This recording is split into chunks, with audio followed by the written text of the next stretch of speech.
Que a paz do nosso Senhor e Salvador Jesus Cristo seja com você. Eu sou o pastor Rafael e juntos nós estamos meditando sobre as lições da EBD, da Escola Bíblica Dominical. Estamos trabalhando com a revista da CPAD e o tema dessa revista, é a Igreja em Jerusalém.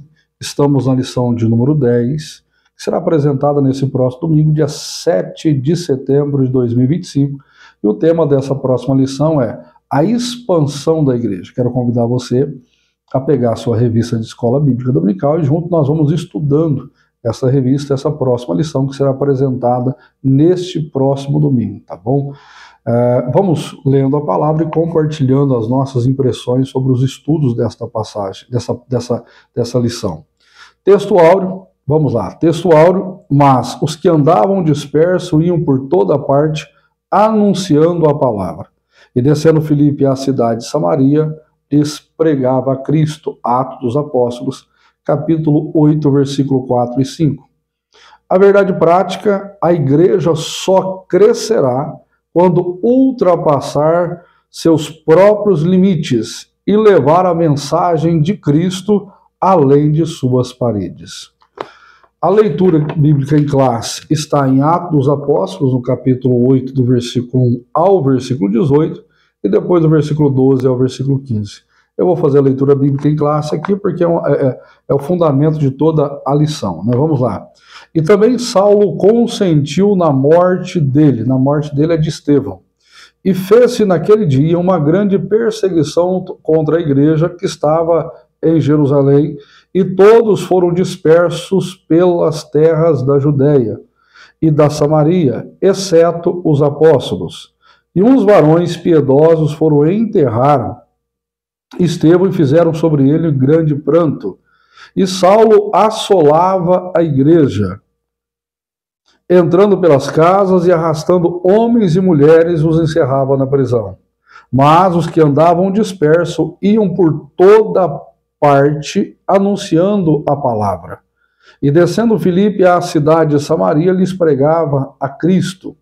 E as multidões unanimemente prestavam atenção ao que Filipe dizia, porque ouviam e viam os sinais que ele fazia.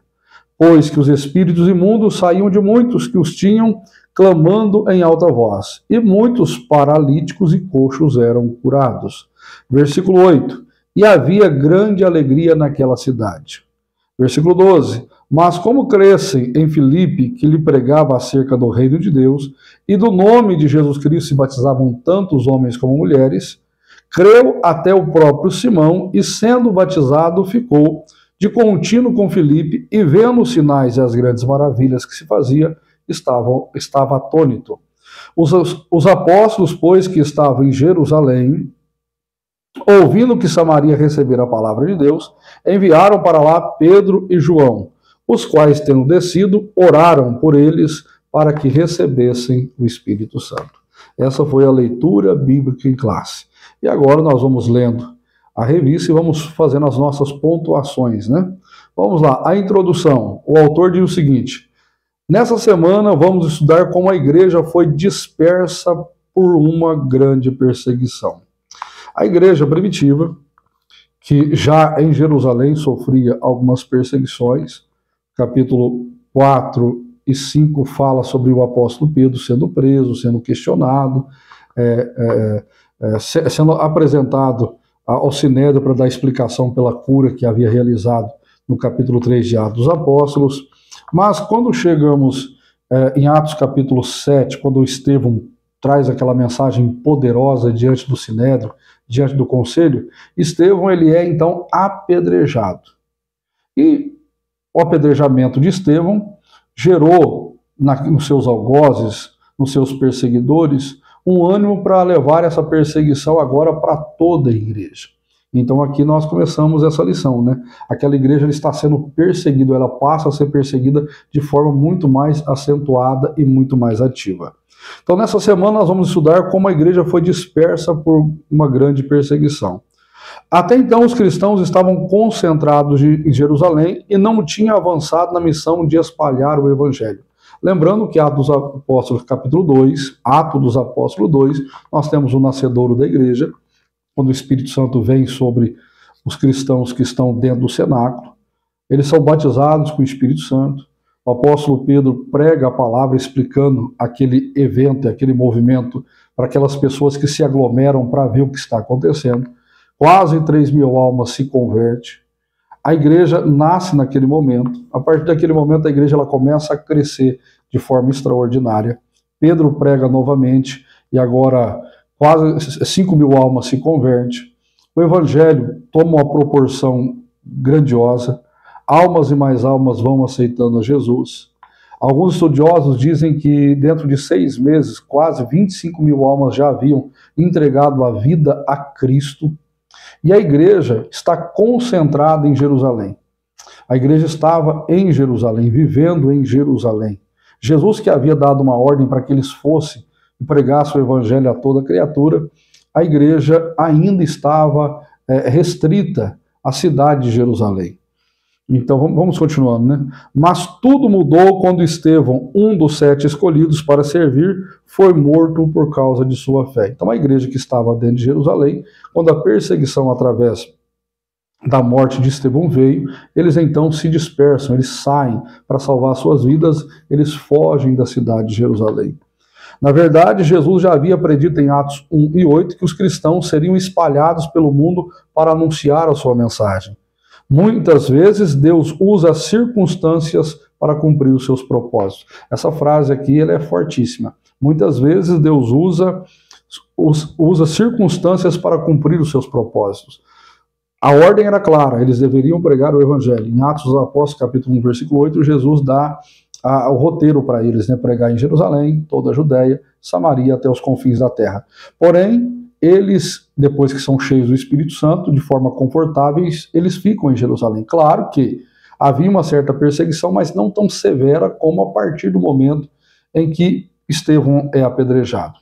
Do momento em que a igreja nasce até o momento que a igreja é dispersa, os cristãos saem de Jerusalém e vão então fugindo, né, dispersos, e passam a pregar o evangelho, ficaram 17 anos dentro da cidade de Jerusalém, até que então eles são impulsionados pela perseguição.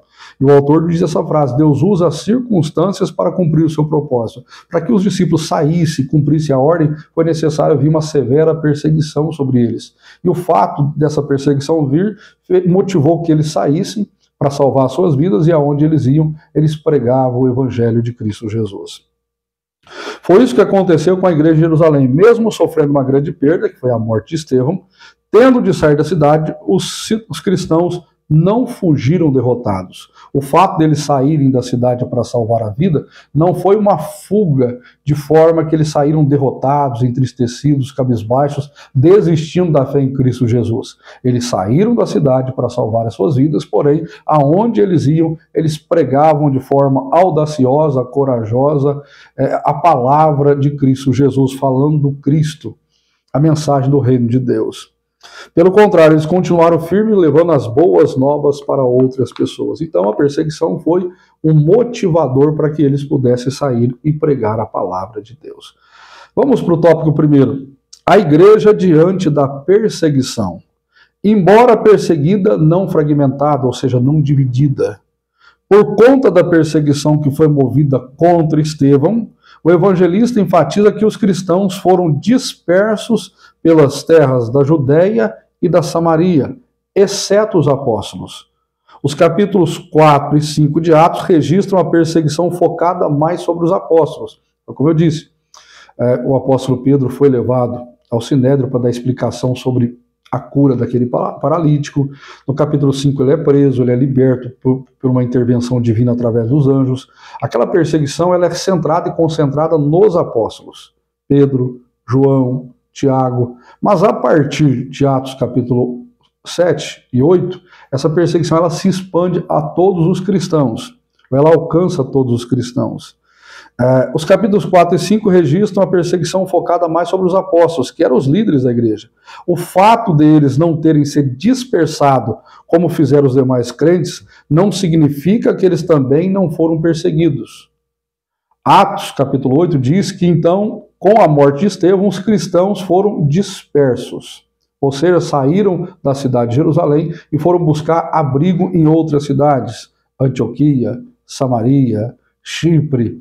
Atos dos Apóstolos, capítulo 11, está escrito que com a morte de Estevão, os discípulos eles foram para outras cidades pregando a palavra de Deus. Atos capítulo 11, versículo de número 19 diz: Ora, os que foram dispersos pela perseguição suscitada por causa de Estevão, caminharam até Fenícia, Chipre e Antioquia, não anunciando a ninguém a palavra, senão somente aos judeus. Então esses discípulos eles saem de Jerusalém, eles vão pelas terras para proteger a sua vida, e eles vão pregando a palavra de forma enfática para os judeus, não para todos, né? A abertura da igreja aos gentios vai acontecer em Atos dos Apóstolos, capítulo 10, quando Pedro vai até a casa de Cornélio, ou é levado até a casa de Cornélio. Só que o autor diz o seguinte: o fato dos apóstolos não sair com os demais cristãos, os apóstolos continuar em Jerusalém, isso não fala que eles não passaram por perseguição.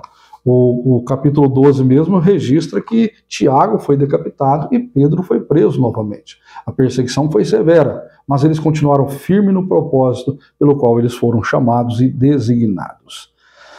Eles ficaram em Jerusalém porque a igreja, sob pressão e perseguição, precisava deles. Eles eram a estrutura da igreja naquele momento, né? Eles eram a firmeza. Enquanto os cristãos olhavam para os apóstolos de forma...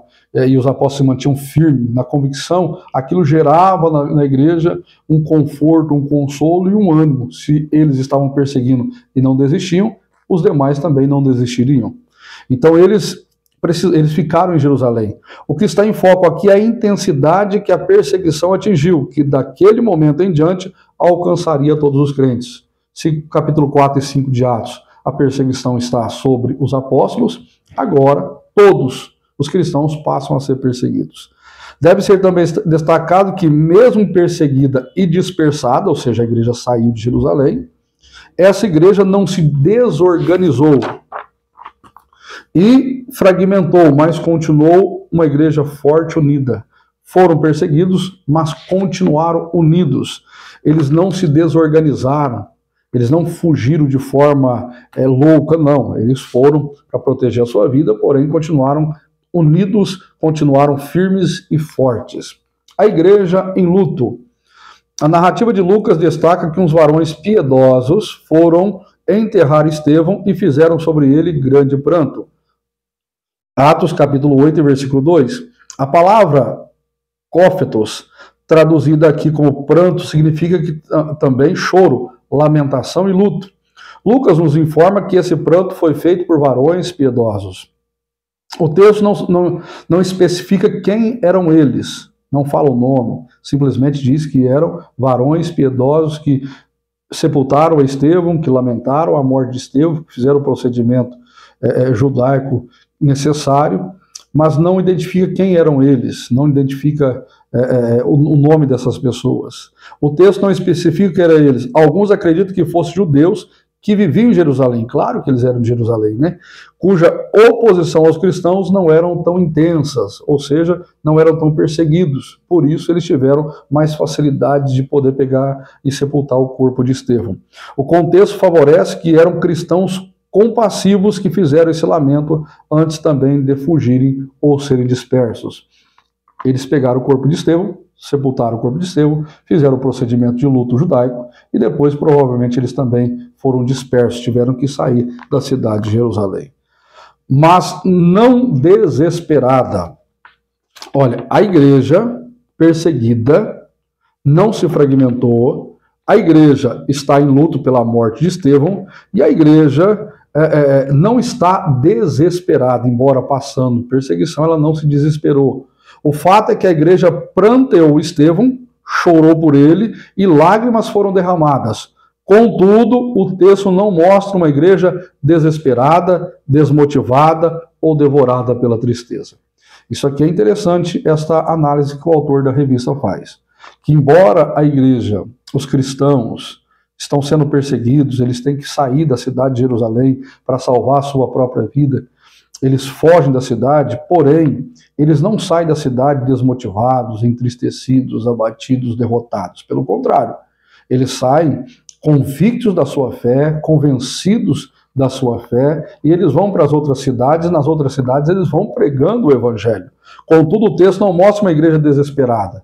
Eles estão fugindo para salvar a sua vida, mas não estão fugindo de forma desesperada, desesperados, correndo para qualquer lado, tentando de alguma forma se salvar. Salve-se quem puder. Não. Desmotivado. Não, eles continuavam motivados, animados, dispostos a pregar o evangelho.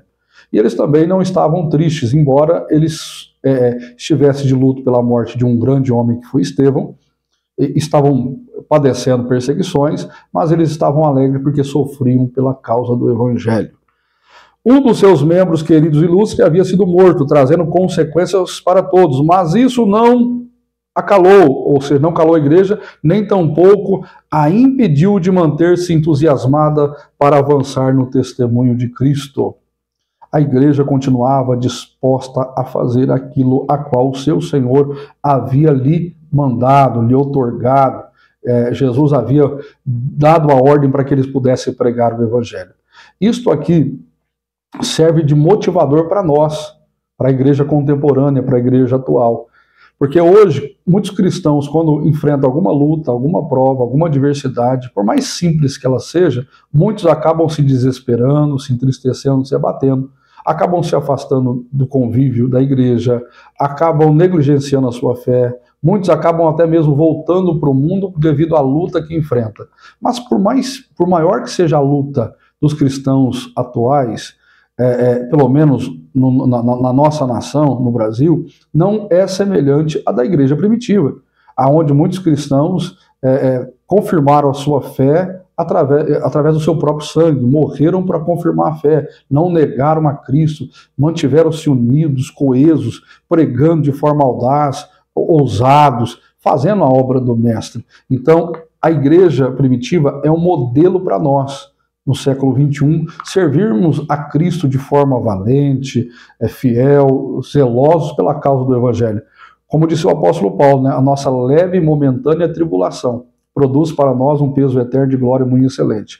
Nós padecemos lutas e provas, mas são leves e momentâneas comparados com a glória do porvir. Vamos para o tópico 2. A igreja que evangeliza. Evangelização centrada na palavra. Esta igreja sai de Jerusalém, mas ela sai com o propósito de pregar o evangelho, de anunciar a mensagem do reino, de cumprir o desígnio de Cristo Jesus. Em Atos 8:4, lemos que os que andavam dispersos iam por toda a parte anunciando a palavra. Esse versículo mostra que a igreja primitiva era uma igreja movida pelo poder do Espírito Santo. Fato. O Espírito Santo não veio simplesmente para dar uma sensação momentânea, uma sensação individual e prazerosa para os cristãos. Não, o Espírito Santo veio para capacitá-los e revesti-los de poder para que eles pudessem ir até os gentios, ir até os judeus, ir até as almas e falar do evangelho, pregar a palavra do reino. Esse versículo mostra que a igreja primitiva era movida pelo poder do Espírito Santo, ou seja, cheia da presença divina para levar a mensagem de Jesus. Mas, além disso, a igreja de Jerusalém também era focada na palavra de Deus. Como ouvirão se não há quem pregue? E como pregarão se não foram enviados? Romanos capítulo de número 10, né? Porque a fé vem por ouvir e ouvir a palavra de Deus. Então a evangelização era feita mediante a pregação da palavra. Os cristãos que foram espalhados por diferentes lugares não pararam de falar sobre as boas novas do evangelho. Isso é evangelizar, é compartilhar a mensagem, é levar a mensagem do reino de Deus, uma mensagem de boas novas de salvação. A igreja primitiva operava sob o Espírito Santo e era, portanto, firmada, fundamentada na palavra. Atos dos Apóstolos, capítulo 2, versículo 42, que é uma descrição detalhada a partir do 42, diz, né, que eles perseveravam na doutrina dos apóstolos. Essa igreja que perseverava na doutrina dos apóstolos, quando vai evangelizar, quando vai pregar, eles vão pregando a palavra de Cristo Jesus, a palavra do reino de Deus. Essa evangelização ela está completamente fundamentada, alicerçada na palavra. Eles não vão evangelizando, falando sobre contos da carochinha, ou como se fazem nos dias atuais, mensagens de autoajuda, proclamando mensagens como se o evangelho fosse um mar de rosas. Pelo contrário, eles pregavam mensagem viva, cristã, mas uma mensagem direta, fundamentada naquilo que eles viviam na palavra de Deus. Sua fidelidade à mensagem do reino resultou em muitas conversões, milagres e libertações. Se queremos evangelizar com êxito, também precisamos viver pelo poder do Espírito e estar centrados na Bíblia. Essa afirmação, essa aplicação dessa afirmação, ou melhor, essa afirmação dessa aplicação é fortíssima, né? Onde o autor diz, se queremos evangelizar com êxito, queremos ter sucesso no nosso trabalho evangelístico, precisamos viver pelo poder do Espírito, o Espírito Santo que nos capacita, nos qualifica, nos enche das condições necessárias para termos êxito, sucesso no empreendimento da evangelização. O Espírito Santo, o autor diz aqui, se queremos evangelizar com isso, também precisamos viver pelo poder do Espírito e estar centralizados na Bíblia, ou evangelizarmos a partir da palavra de Deus. É a palavra de Deus que é a espada do Espírito que alcança o coração do homem, que leva o homem ao arrependimento, à confissão. O Espírito Santo convence o homem através da palavra. A fé vem por ouvir e ouvir a palavra. Mas como ouvirão, se não há quem pregue? Vamos continuar aqui o tópico 2, ou subtópico 2, né? Evangelização centrada em Cristo. Filipe, um dos 7 escolhidos para servir na igreja, também foi disperso, e ao chegar a Samaria, lhes pregava a Cristo. Agora quem vai entrar em destaque é Filipe. Atos dos Apóstolos descreve vários personagens interessantes. Os primeiros apóstolos, né? Pedro, em Atos dos Apóstolos capítulo 2, é o que toma a dianteira para pregar a mensagem. Atos capítulo 3 é Pedro e João que vão ao templo e curam aquele homem na Porta Formosa, ou a entrada do templo, né? A partir do capítulo 4 e 5, Pedro e João são levados ao Sinédrio. A partir do capítulo 6, aparecem os diáconos, Estevão, Filipe e os demais. O capítulo 7, nós temos a pregação de Estevão. E o capítulo 8 aqui, quem vai entrar em destaque é Filipe, indo à cidade de Samaria, pregar a palavra, ministrar a mensagem do reino de Deus. Continuando, como já vimos, um ministério bem-sucedido precisa ser fiel à palavra de Deus, mas também deve ser totalmente centrado em Jesus. Jesus é o centro. A evangelização deve ser apresentar o Cristo crucificado e ressuscitado, a promessa de sua vinda.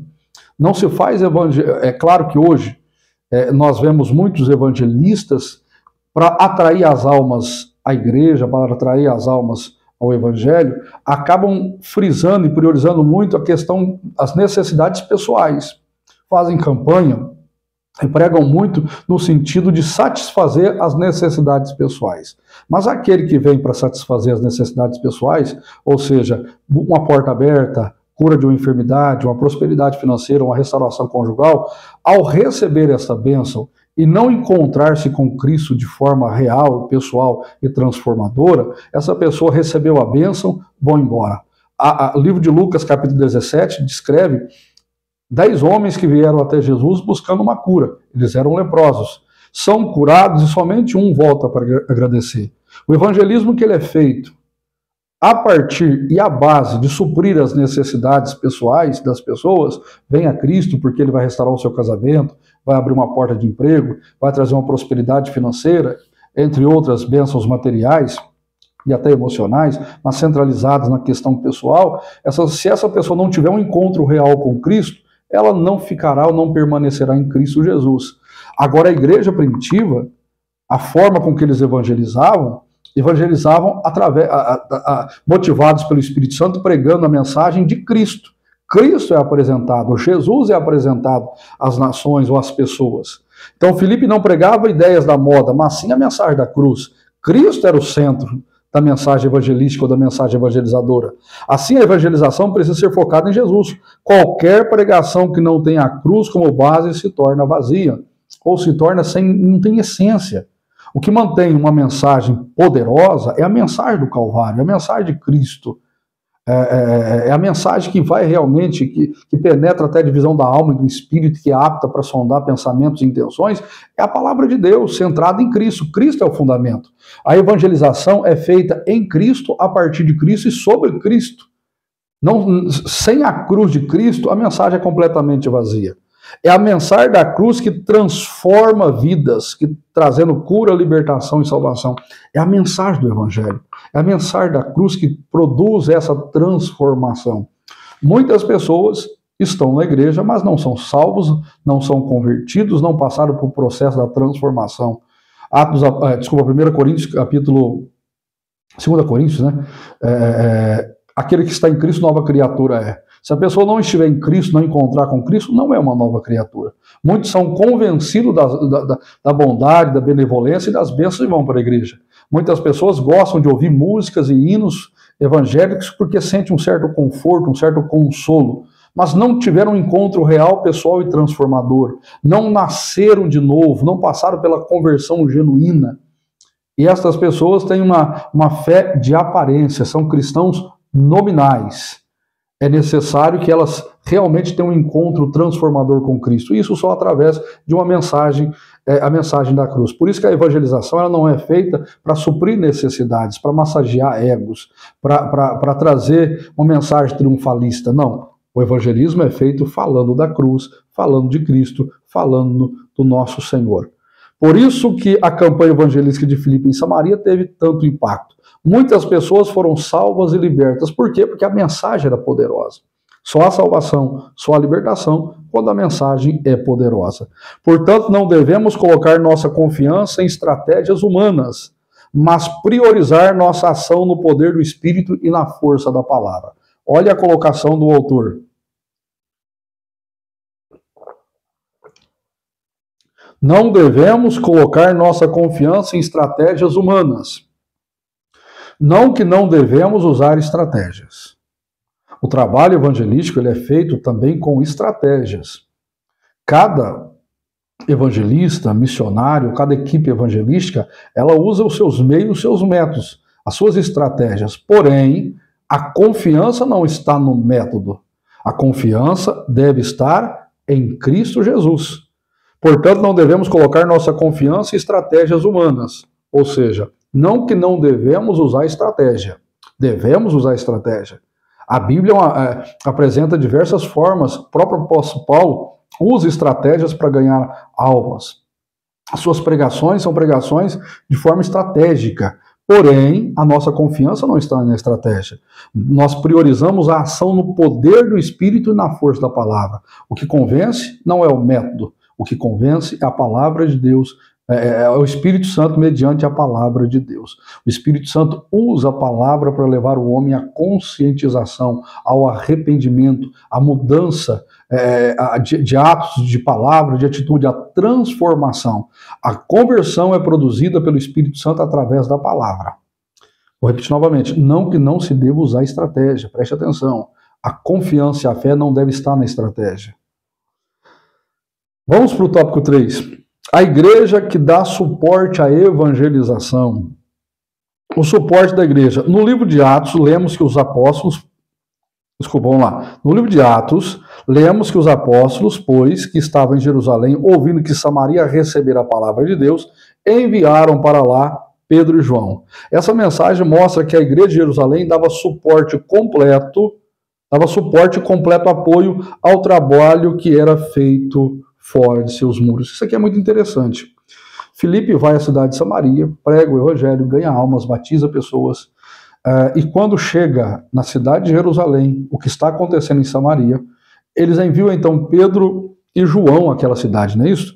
E Pedro e João vão lá como colunas da igreja para autentificar o trabalho que está sendo feito, para ver o que está sendo feito. E isso é um suporte que eles estão dando a Filipe para continuar a obra evangelizadora. Isso realmente é muito importante. Uma igreja ela tem que dar porte ao trabalho evangelístico, ao trabalho evangelizador. O que é triste é que muitas igrejas, elas dividem a igreja, né? Ou seja, as pessoas vão à igreja, cultuam, congregam, mas não tem a evangelização como um modo, como uma filosofia, como uma prática diária. Algumas pessoas na igreja que são separadas para fazer trabalhos evangelísticos, ou melhor, algumas pessoas que acabam sentindo o desejo, acabam pegando alguns trabalhos na igreja e desenvolvem o evangelismo. Porém, a evangelização não deve ser feita por uma única pessoa, ou por um único projeto. A evangelização deve ser a filosofia da igreja. A igreja, como um todo, deve se envolver no trabalho da evangelização. E a evangelização não é só num culto, no ar livre, a evangelização não é só num trabalho de evangelismo panfletado. O evangelismo ele é feito diariamente e constantemente. É claro que a igreja ela levanta trabalhos, como eu disse, o ar livre, o evangelismo panfletado, o culto nos lares, entre outras formas de evangelismo pessoal.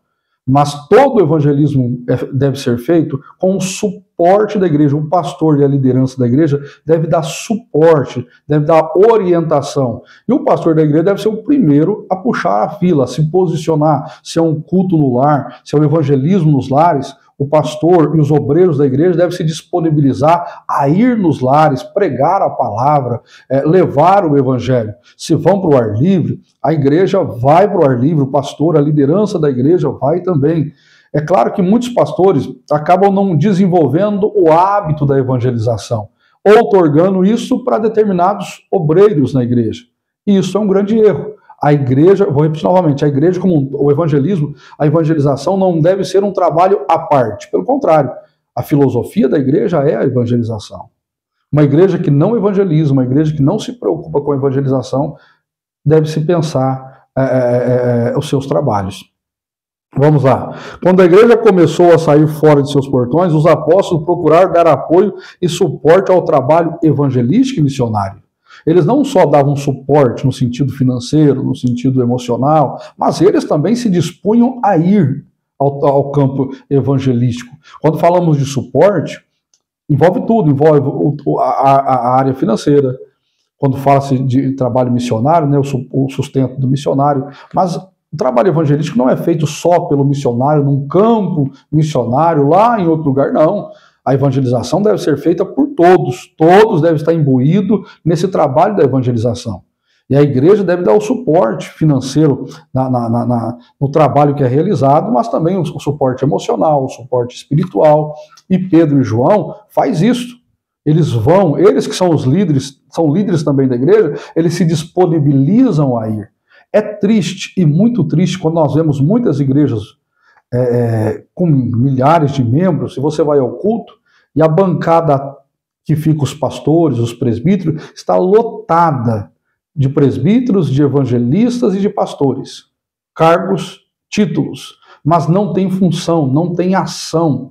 No dia a dia não trabalham absolutamente nada. Eles têm um status, é honroso para eles ir na igreja sede, sentar na tribuna e ouvir um pregador A, o pregador B, a cantora B, mas eles mesmos não se disponibilizam para ir. Isto é um erro.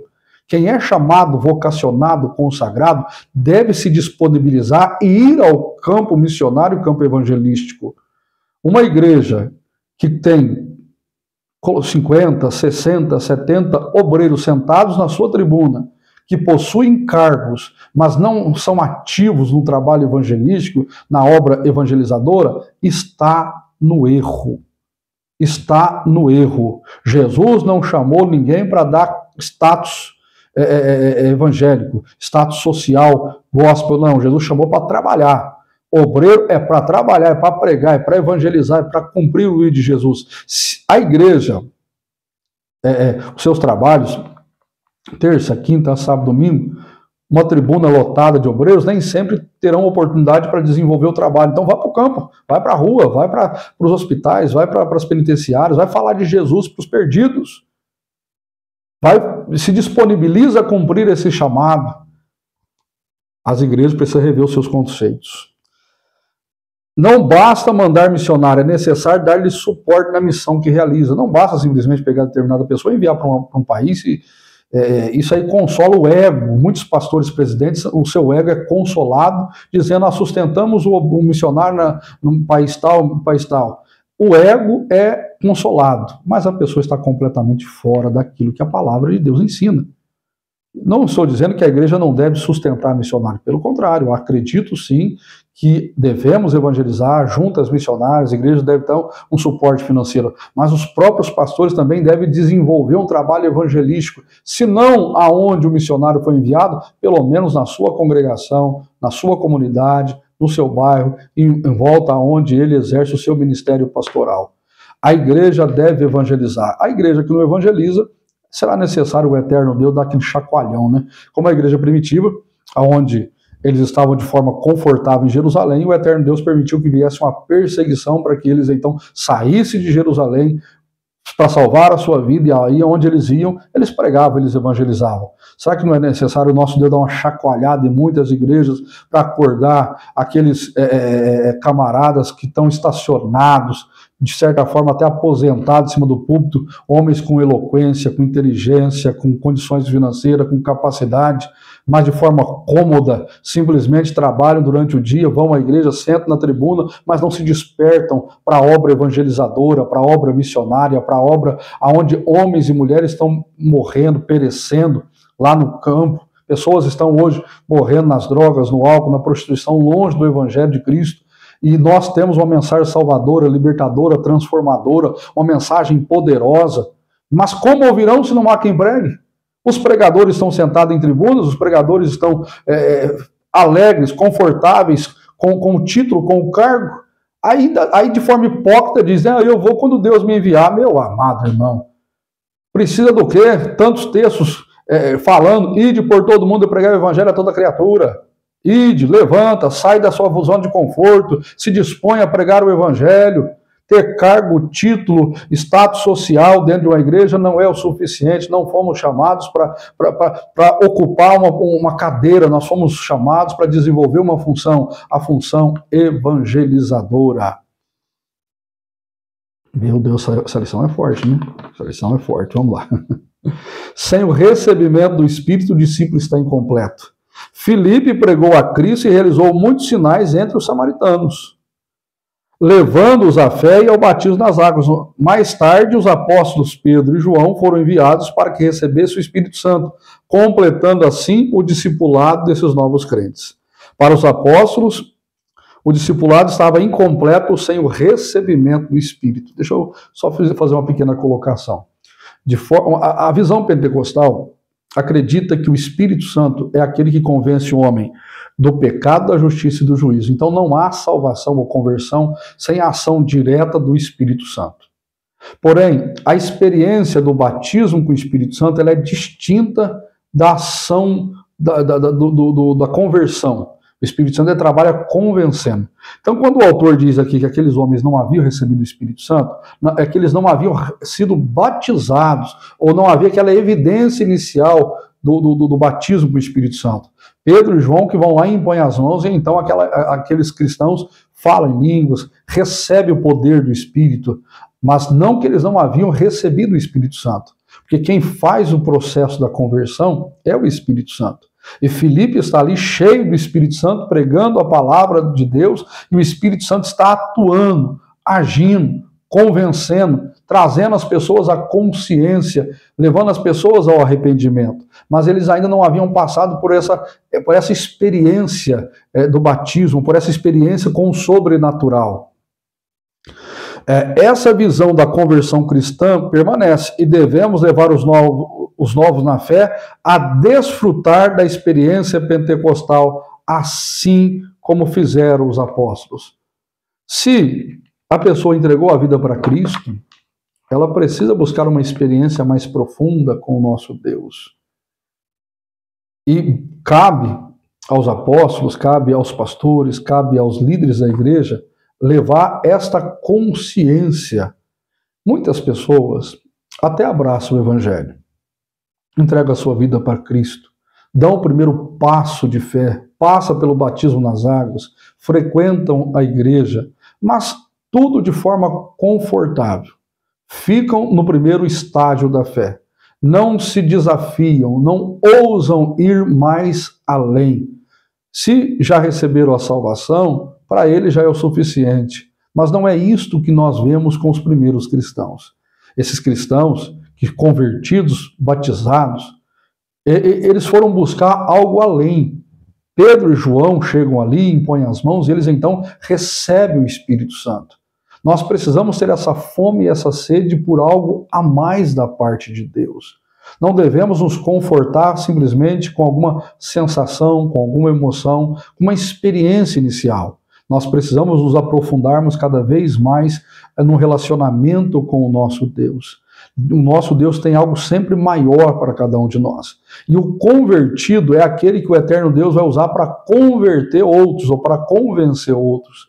Aquele que recebeu a salvação, aquele que teve seus olhos iluminados pelo Evangelho da verdade, aquele que passou pelo processo da conversão, precisa buscar uma experiência mais viva, profunda com o Espírito Santo. Porque é essa experiência que vai motivá-lo, capacitá-lo e impulsioná-lo para também ganhar outras almas para Jesus, para ir buscar outras pessoas para Cristo.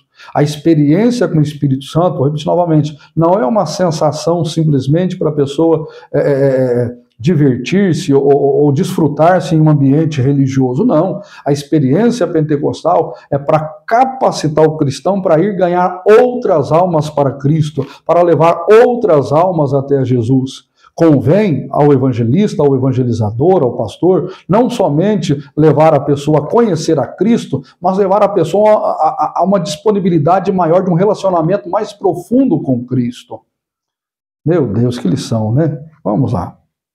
Conclusão. Nessa lição, vimos como o evangelho se espalhou rapidamente após a perseguição contra a igreja.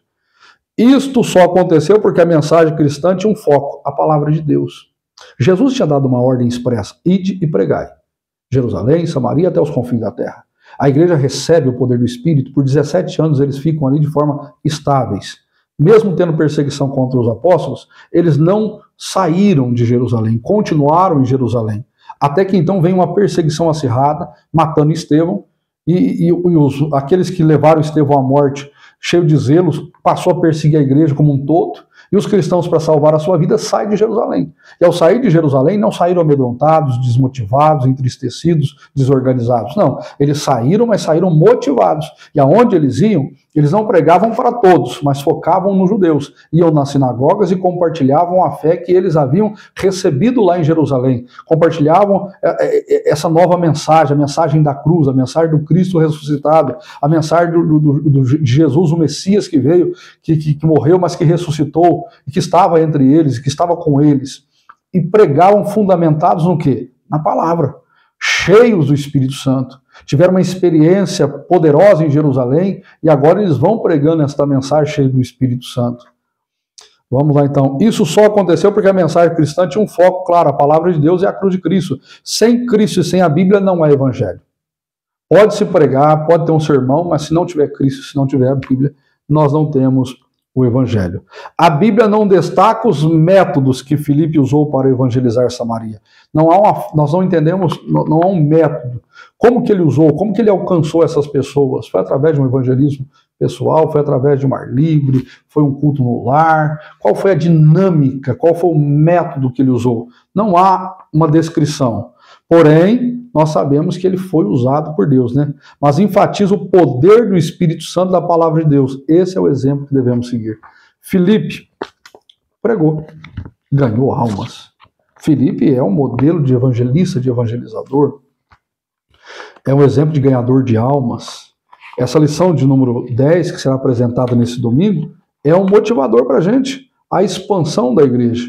Uma igreja que perseguida, cristãos que eram perseguidos, não desanimaram, não se afastaram do evangelho, não renunciaram a Cristo, não desistiram de Cristo, pelo contrário, mantiveram-se firmes no propósito de seguir a Cristo. E onde eles iam, eles pregavam o evangelho. E Filipe, um dos apóstolos, que serviu a igreja em Jerusalém, que saiu de Jerusalém, foi a Samaria, realizou uma campanha evangelizadora poderosa. Realizou uma campanha evangelística tremenda, capaz de ganhar almas, capaz de revolucionar uma cidade com uma mensagem do evangelho.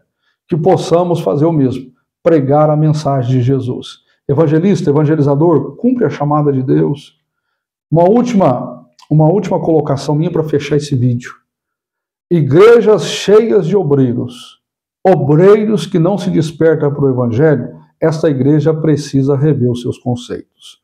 O pastor presidente, que acaba se conformando e se confortando e olhar para a sua tribuna e ver uma tribuna repleta de obreiros, presbíteros, evangelistas, pastores, 50, 100, 200, e esses são conformados simplesmente por ter um cargo, uma posição. Ei, pastor, reveja os seus conceitos. É necessário nos despertarmos e irmos além, sairmos das 4 linhas, romper os limites do templo, irmos até onde está o pecador e pregar o evangelho de Cristo Jesus. Vou repetir novamente aquilo que o apóstolo Paulo fala em Romanos capítulo número 10, que a fé vem por ouvir a palavra de Deus. Mas como ouvirão se não há quem pregue? E como pregarão se não forem enviados? Dá um chamado de atenção, desperta esses obreiros e os envie para o campo, porque existem almas para serem ganhas para Cristo Jesus. Que Deus te abençoe, em nome do Senhor Jesus.